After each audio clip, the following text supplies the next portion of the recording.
Welcome back, everybody. It's time to read some more Child Bride. It is Priscilla Bobblehead's birthday. Some people know her as Priscilla Presley. Some people know her as Priscilla Boyu. Some as Priscilla Bobblehead, Prissy Bobblehead, Prissy Presley. Anyways, she's 80. I really need to go back and read a page back here. Hence the title and the name of this video. I believe that Priscilla knowingly put down a fake age that she moved into Graceland when she sued Elvis in order to pressure him into giving her what she wanted. And whether or not that was the attorney that did it, she has basically, this is where the mistruth came in, that Priscilla moved into Graceland at 16. It had to have come from this. Not just that, but we have the $3,500,000 figure that she said that the Hillcrest home was worth. Just a couple things that are really sloppy and wrong. Let me go ahead and read back. Here we go. So, first off, thank you to the super thanks that was left yesterday, $19.99.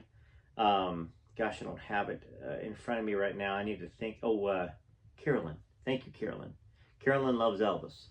I definitely, I'm going to continue giving you all the shout outs, screenshots when I can. And maybe I even might have a chance to put the screenshot of the most recent super thanks in here. I appreciate it. Definitely helps me out, helps the family out. So nice when you can do it. Not required to. You're on this channel because of your love of Elvis, and so am I. So let's get started. I'm going to go ahead and I'm just going back really to read a couple paragraphs, and then we'll start off where we left off, okay? But it says, Toll decided,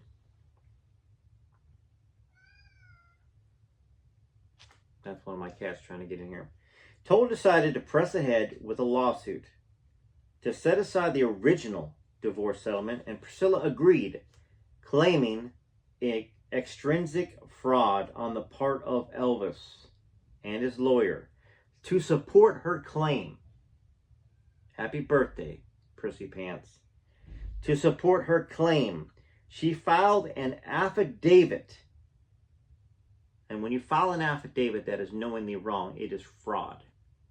She filed an affidavit explaining in detail that she had moved in with Elvis at 16.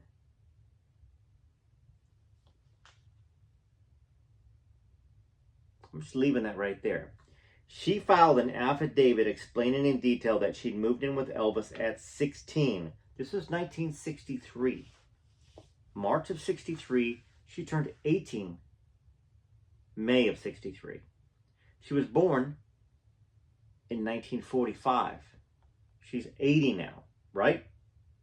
So 45 plus 18 is 63. The same year she moved in with Elvis, yet she says she moved in with Elvis at 16 in a sworn affidavit. Why would she do that? Tell you why she would do that. To put the pressure on Elvis like her parents were before, obviously to marry Priscilla. But now the pressure was to give her money. Pay me money. And that she had been in effect manipulated into signing what she was told and believed to be a fair settlement. So there's that.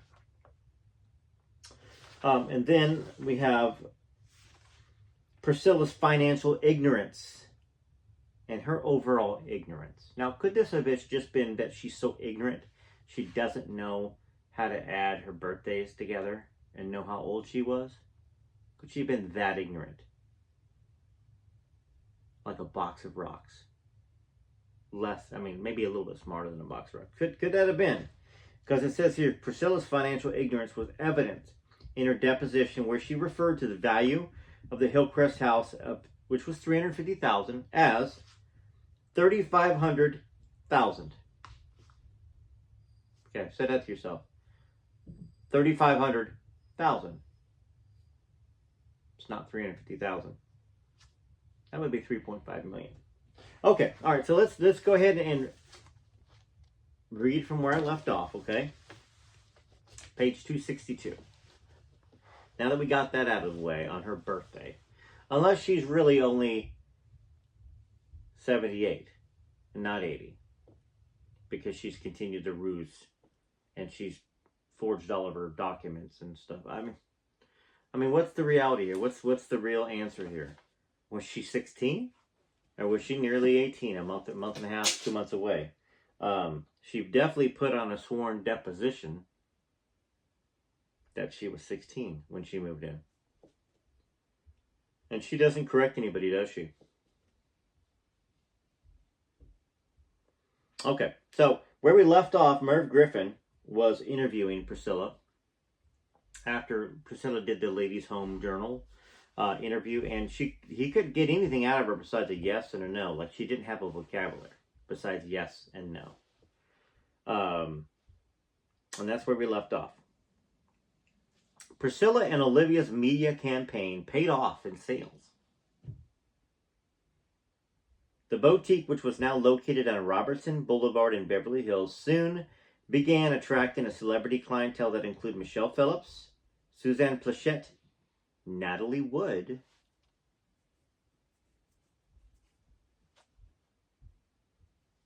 the same Natalie Wood that was with Elvis, huh? Or dated Elvis.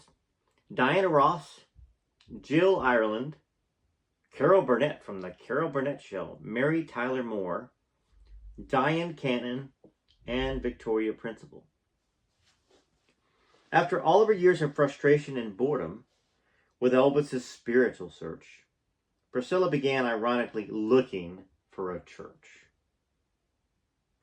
for herself and Lisa. More than likely, since she was probably just led, because she's a sheep. She was probably led to this church. After the divorce, I really felt that Lisa needed something. I needed something. As a child, she had never related to Catholicism, Paul Bobblehead's religion. Priscilla wanted something tangible, when the essence of religion is faith. I hated catechism because there was never any answers. It was always trust me. It just didn't make sense. Is there a God? Just believe there's a God. So it didn't work. The service was in Latin, and you can't even understand what they're saying. And you keep going to confession. It wasn't answering. It was just giving me... It wasn't giving me what I needed as an individual. So she dabbed, by her description, in Elvis's philosophies.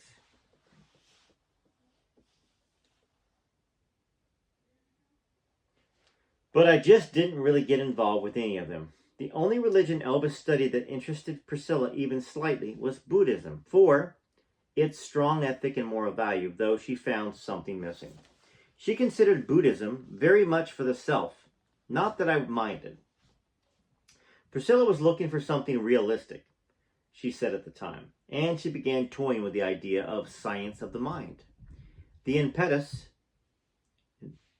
according to Olivia, was Michelle Bobblehead, who was living with Priscilla by then. Her sister was involved with the gurus, and so, through her sister, she was curious and had been interested in that. Well, when you don't have much in your head and you bobble around, you can be led in any direction. And that seems to be Priscilla, right? I mean, with this latest lawsuit, she's claiming elder abuse, yet she's still lauded as a genius. How can you be a genius and be led around and abused? Business-wise, when you're supposed to be one of the smartest women in history, who saved Graceland. So her sister, another bobblehead, led her to a guru. And she was curious and interested. She was involved in the Eastern religions. During this phase, Priscilla also became a vegetarian. In her interviews to promote Beast and Bow, Priscilla continued the ruse that she had begun at 13, identifying Paul Bobblehead as her father, concealing James Wagner, her real father. She also began publicizing her account of her original meeting with Elvis, telling Mike Douglas and others how Curry Grant, a complete stranger, had approached her for an introduction to Elvis Presley in Germany. Now, if you're new to this channel and this might be the first time you're watching any of these videos, you got to go back and click on Joe Sin's Rare Elvis Photos, find the playlist podcast for the Child Bride, and start in the beginning, because there's a story here that's not being told by anybody but Suzanne Finstead and the, let me show you some of the index of the sources. That's one page, 2, 3, 4, 5, 6. This is a well-sourced book. 7, 8. I can keep going. Anyways, for those that don't believe, there's sources everywhere for this. So she, at this point in time, she began spinning the story, probably because, not because of her genius mind, somebody told her to. That's probably what it is. Somebody told her to, because she's been led by the hand in all of her life. According to this book and others. Okay? In her interviews to promote Beast and Bow, she began publishing her account of her original meeting with Elvis, telling Mike Douglas and others how Curry Grant, a complete stranger, had approached her for an introduction to Elvis Presley in Germany, the raw beginnings of what would become the Priscilla and Elvis myth. Mike Stone would later hint at an inner torment he observed in Priscilla. Despite his descriptions of their relationship as joyful and happy, there was always something dark, he perceived, lurking just below the surface, inside of Priscilla. Dark. He remembered taking her to a karate tournament once where they encountered a female friend of Mike's who picked up feelings and insights and whom Mike considered psychic. She took Priscilla's hand and later told Mike, "That girl will never be happy." Mike said later, "I've thought about it many times, and I think that's somewhat true. I've known Priscilla in a lot of ways that other people don't know her. There's a lot of anxiety there, and I don't know what different things there are that are twisting at her, but she's lived a very unique life." Elvis's demons were more visible. Barbara Lee, who had not seen the star since the breakup in the fall of 1971, shortly before Priscilla left him, was shocked. Shocked by the changes when she visited him at the Hilton in Las Vegas in the summer of 1973, less than 2 years later. Elvis in 1973, even then, was alarmingly bloated and dependent upon his prescription pills to fall asleep, to wake up, and to stay alert once he was awake. "He didn't do anything when I knew him," said Barbara. Speaking of 1970 and 1971, he just did his downers, which obviously is to go to sleep. Although Linda Thompson was out of town, Elvis did not take advantage of her in the absence to take Barbara to bed. "I don't think he was interested in that," she said. "He was lonesome and just wanted to talk and catch up and see me. And we just did our normal spiritual stuff, said Barbara Lee. Elvis was still tortured to the point of being deranged over losing Priscilla and Mike Stone, according to sources around. He was apprehensive about others thinking he wasn't man enough to keep his woman, as Barbara put it. He continued to make threatening calls to Priscilla occasionally, is what Priscilla said. "He called me at my shop.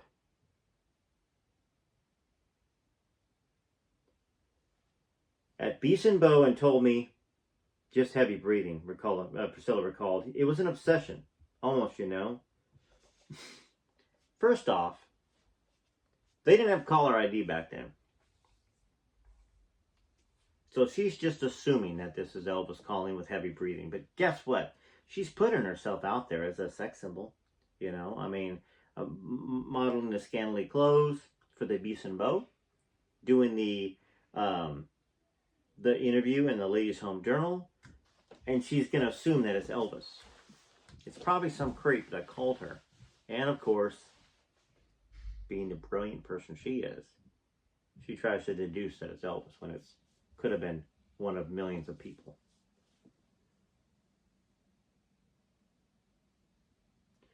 She said other times he called, it was almost an obsession, you know. You've done this to me. You broke my family up. Mike Stone will be gone in front of your eyes. And then he would make the same call early in the morning while I was sleeping. He'd wake me up with a phone call. Just remember, he's going to be... I mean, he was talking insane, Priscilla said. Priscilla later said she lived in fear. See, this is the part that us Elvis fans really find it hard to believe. I mean,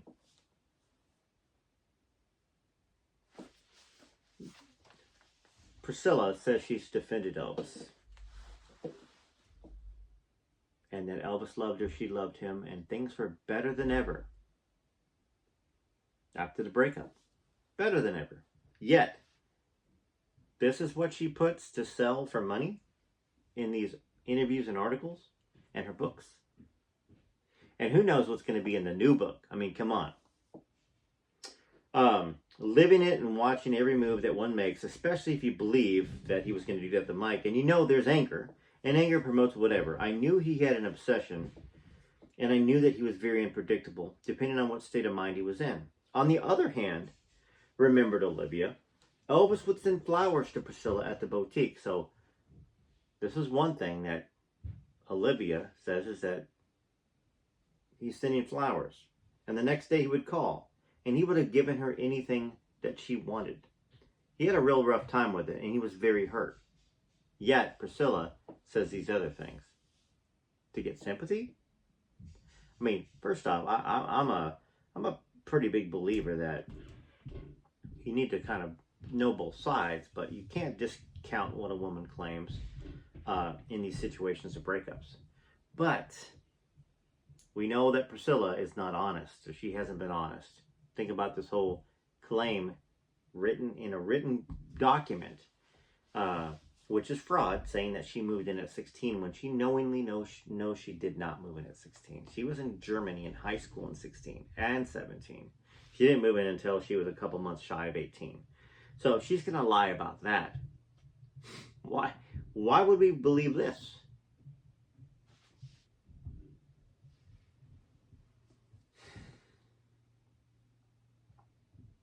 Priscilla did not discuss the threats with Olivia, nor did she mention anything to Lisa.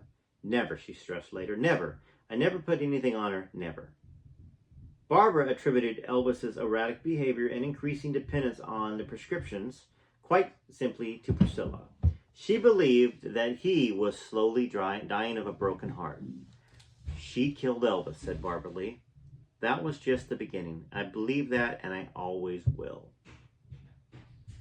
During that summer of 1973, Arthur Toll's discovery in Priscilla's fraud case escalated, and he began to subpoena documents related to the profits from Elvis's records. So, they're the ones pushing to get money from Elvis's record sales, forcing Elvis, in a sense, to sell his catalog.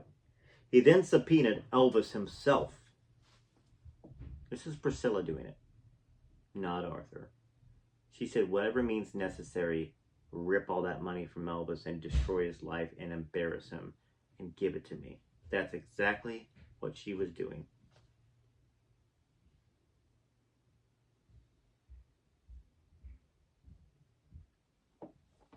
He then subpoenaed Elvis himself, setting a date for the singer's deposition, which was postponed and rescheduled several times that fall.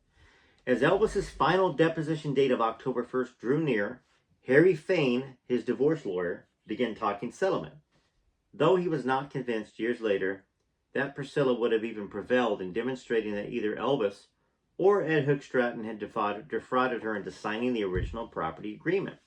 She had known basically how much money Elvis had, and that she was entitled to half of it. Nothing was concealed from her.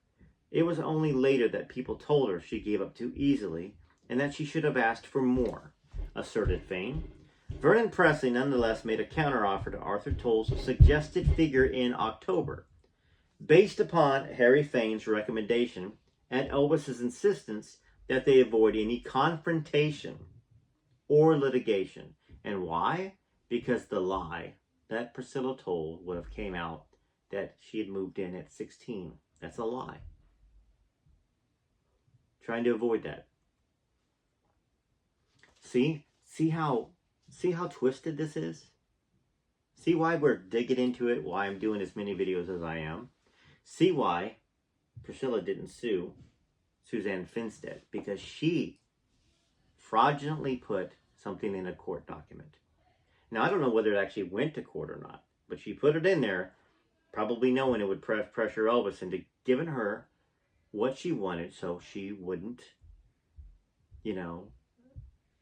so he wouldn't be embarrassed and have to defend something that obviously he could have defended it and said, hey, look at these dates. I mean, I can do basic math. Priscilla can't, according to her trying to say she was 16. All right, and I'm hounding on that because it's a very important thing, and I've never heard anybody talk about that. She is the one that perpetrated the lie that all of these other people talked about on talk shows.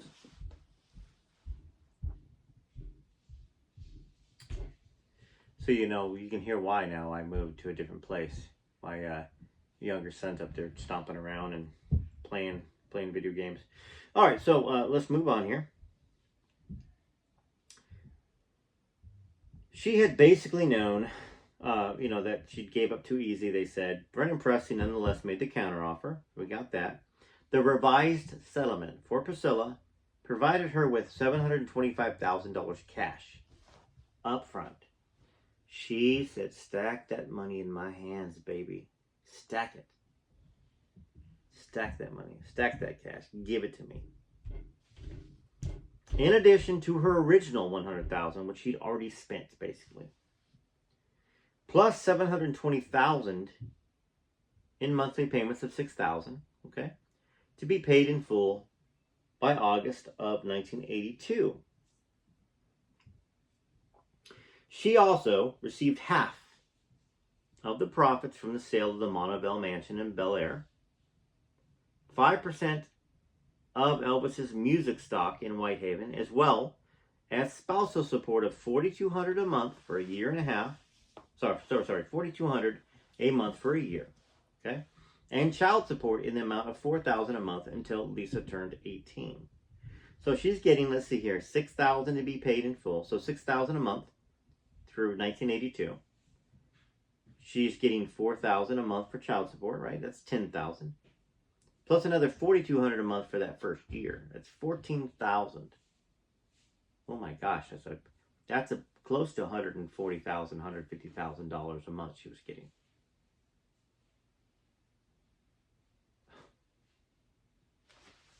What?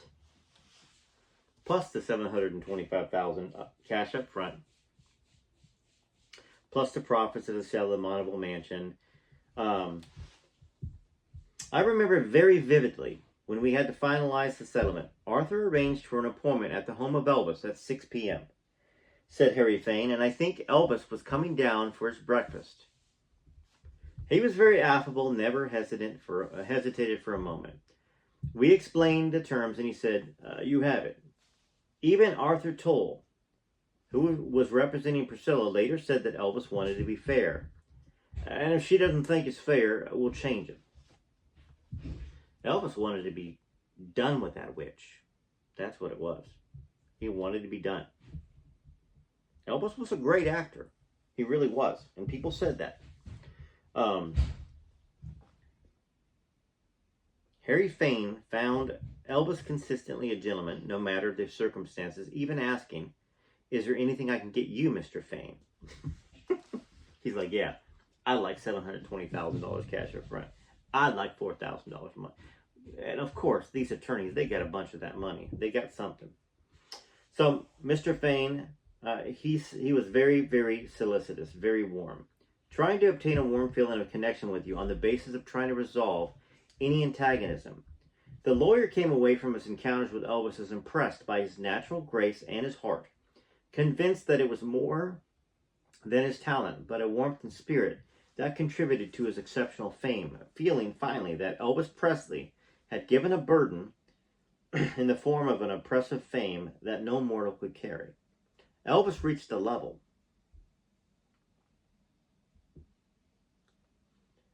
that very few people in our lifetime have achieved. The vast majority of people, especially women, worshipped him, and I mean that.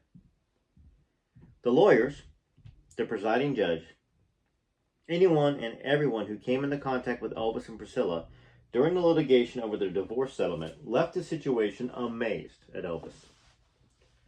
For all its potential for acrimony, noted Harry Fain, the fraud case was settled in 4 months. They're getting it wrong, I believe. Not that Elvis didn't want to be kind and giving, and he was a giving individual. But when you put inaccurate information that's scandalous down there, that can cause a scandal for Elvis, like that 16 age of moving into Graceland, and trying to go all over the movie magazines that Elvis wasn't fair and he wasn't giving and he was trying to fool Priscilla and take advantage of her and his daughter, he's going to get it done, as much as he can. Of course, he had to probably wait on the colonel, wait on the attorneys. What do we have? He had to sell the catalog in order to make this happen, his music catalog. I believe he was still in love with Priscilla, said Harry, or at least wanted to develop a continuing relationship for the benefit of the daughter. That is exactly what. For Lisa, not Priscilla. You could feel that he still felt the same way about her and Lisa, said Arthur Toll. To him, the divorce wasn't something necessary and shouldn't be done, but if that is what she wanted, she could do it. That's what I felt, at least. The final divorce hearing on October 9th was both touching and tragic. The rock and roll sensation whom Priscilla had idolized at 11 was puffy and bloated, his eyes droopy and dull. Elvis appeared in court wearing his trademark tinted aviator glasses and a skier's warm-up suit with a long, heavy gold chain around his neck and a small U.S. flag pin on his jacket over his heart. Priscilla, who had not seen Elvis in several months, was shocked at his rapid decline. When they sat down inside the judge's chambers, Elvis took Priscilla's hand and held it as the judge, Lawrence Rittenban, led them through the pro forma hearing that would forever sever the legal ties that bounded them. Elvis's fingers, Priscilla could feel, were moist with sweat. See, these details were given by who? Priscilla, right?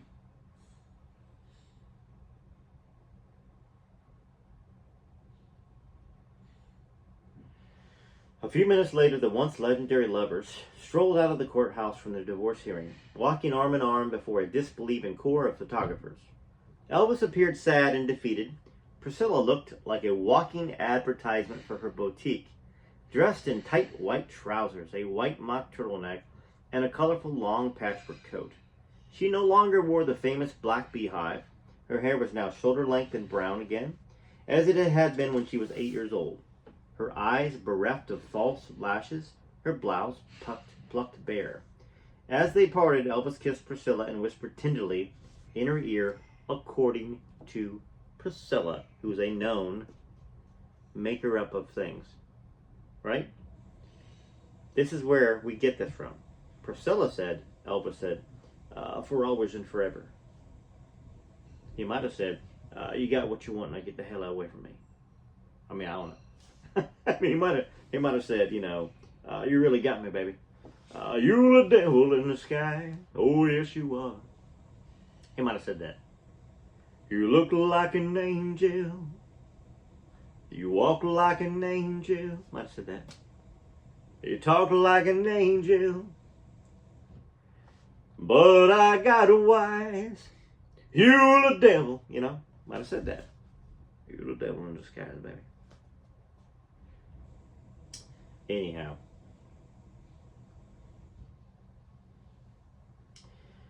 When Priscilla got into her Mercedes, she turned and waved a final farewell to the man she devoted half of her life to possessing.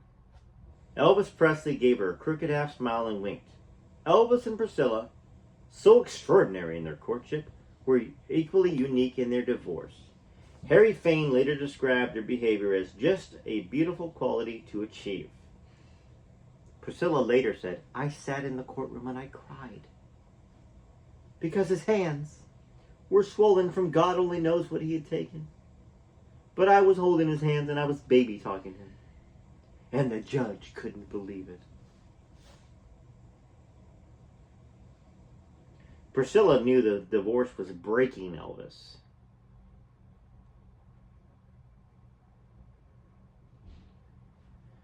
God only knows what was going to happen, but being so condemned for it, it was very difficult for me to break free. Very difficult for me to survive. The love that I had for him was truly a love for him. I didn't leave him because I hated him. I left him because I loved him.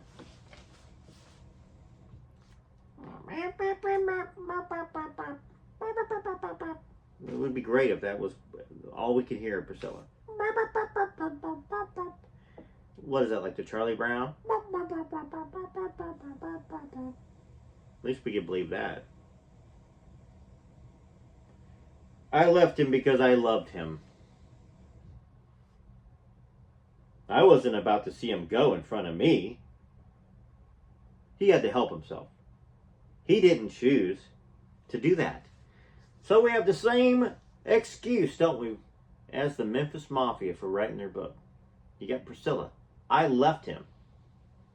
I left him so he could love himself and fix himself. I didn't want to leave. I left him to help him.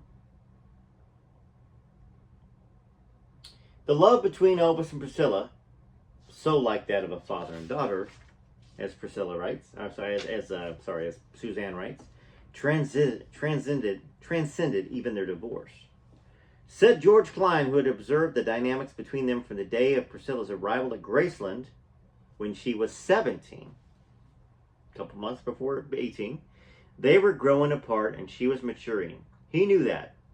He was nice enough not to hold her back. He did want the best for her. There was no love, Priscilla would say to George's wife, Barbara, like the Presley love. There is no money like being married to a Presley and having my hand out and getting what I want.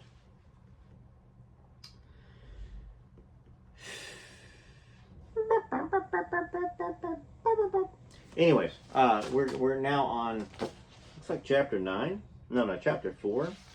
Really? You got me more than that. Hold on a second here. Requiem, a life reclaimed.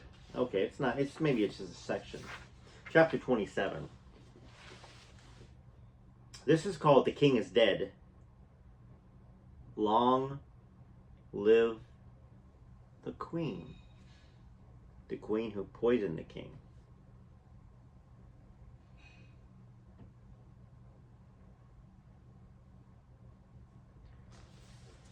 Priscilla celebrated her second divorce from Elvis by investing a fraction of her new riches into Beast and Bow. With the cash influx, she and Olivia purchased a more fashionable space in Beverly Hills. She also bought a Mediterranean-style house for herself and Lisa, located on Summit Drive in Benedict Canyon. No, I'm having trouble talking right now. Benedict Canyon, above the Beverly Hills Hotel, acquiring a maid, a pool, and a tennis court. Her social status overnight had risen dramatically. Phyllis Mann, whose advice and introduction to Arthur Toll had increased Priscilla's fortune tenfold, from just over 100,000 to well over $1 million. And she went unacknowledged by Priscilla. Isn't that like Priscilla? Didn't we just hear about Bridget Cruz, where Priscilla's trying to destroy her life and her family, and Bridget's getting threats by Scientology and stuff left on her porch? Stuff like that. She was in bankruptcy, or about to go into bankruptcy, and Bridget Cruz turned her career around and got her to making money. And then what did she do? She sued Bridget Cruz and didn't acknowledge that Bridget was part of helping her, or a big part, really all of it. And here we have this. That's according to sources, obviously, according to what I've heard. Then we have this, where Phyllis Mann said, "I didn't even get a thank you." Phyllis said later, "I'll tell you, she was so unschooled in the social graces that maybe she didn't even know that she had to do that." "I could have asked for more," was Priscilla's comment in 1996.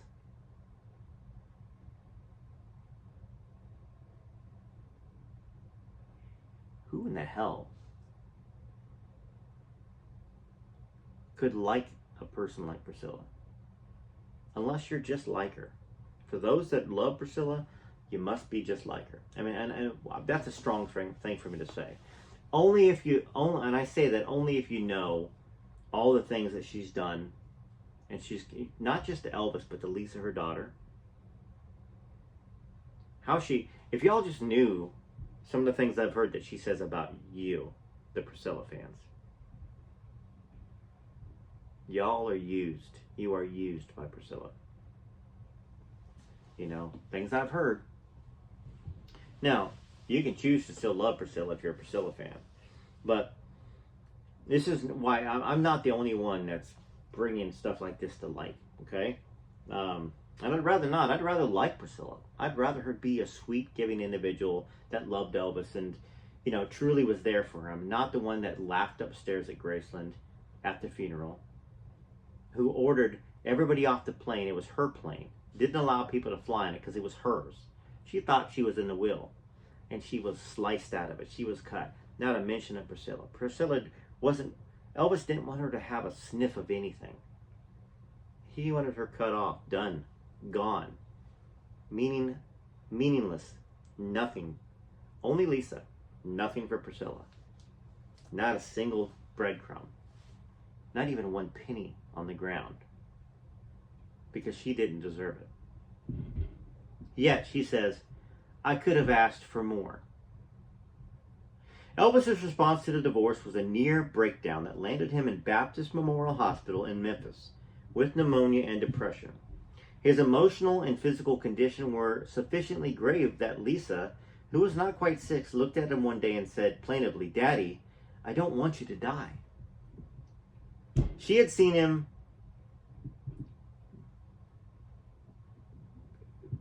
putting a hole in a TV, setting off firecrackers and taking prescription medicine, even as a small child, and she picked up on something. Elvis said Ricky Stanley, who was with him nearly 24 hours a day, adored Lisa. He would ask me to go to her room at night sometimes and take her out of bed and carry her down to the couch just so he could watch her sleep. Lisa drifted between the sane and surreal, living with Mike Stone and Priscilla, whom Mike praised as a good mom, staying at intervals with Elvis, who alternated between a benign neglect and heartfelt overindulgence. When he wasn't sleeping or over-medicated, he would enchant Lisa with magical trips on his private jet, the Lisa Marie, just so she could see snow, or he would surprise her with real jewels. She was pretty much his life, said Sheila Ryan. He wanted her to be perfect. He loved her, he just cherished her, and he could not have been more nurturing. I'm sure it was confusing for her, because he would sleep a lot, and sometimes he's not feeling well, as we would put it. But to his capacity, he was as good as he could be towards her, and he loved her more than he ever loved anything or anybody in his life. The two of them were crazy about each other, said Dana Rosenfeld.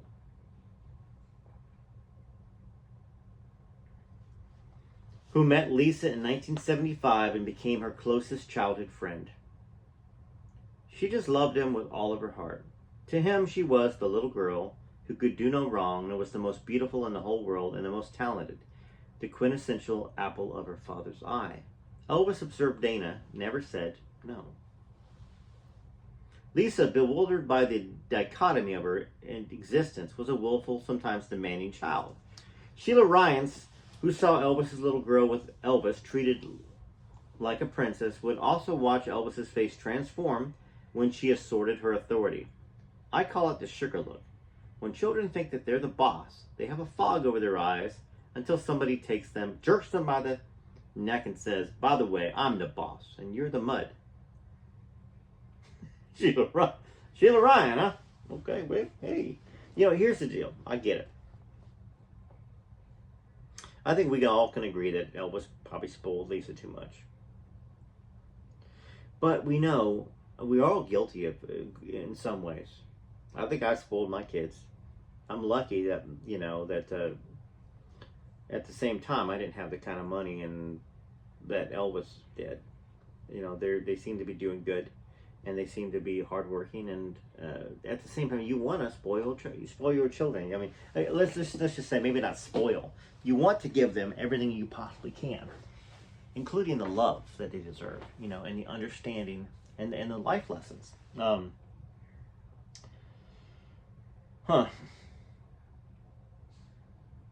I think this is a good spot to stop. Okay, because really we're out of that section about Priscilla. We're kind of talking about Lisa now, at least in this book. But Priscilla, she didn't think of Elvis one bit. She only thought about herself. And she wasn't thinking about Lisa. She was thinking about herself. Because we see this, how she treated Lisa later in life, how she took Lisa's money, how she disrespected Lisa, how she kept Lisa down. You know, how she just didn't believe Lisa could do anything. You know, even after her death, when the interviewer asked her about the book, she's like, oh, you know, Lisa, she says things and then regrets it later on. Minimizes it. We all know what happened. We all know what Lisa said happened. Not just physically to her, but in the business when she sued Priscilla for Priscilla taking money that didn't belong to her. Year after year after year. And for those that don't know, if you stuck this far and you're a Priscilla fan, I'm amazed. Maybe you converted a little bit.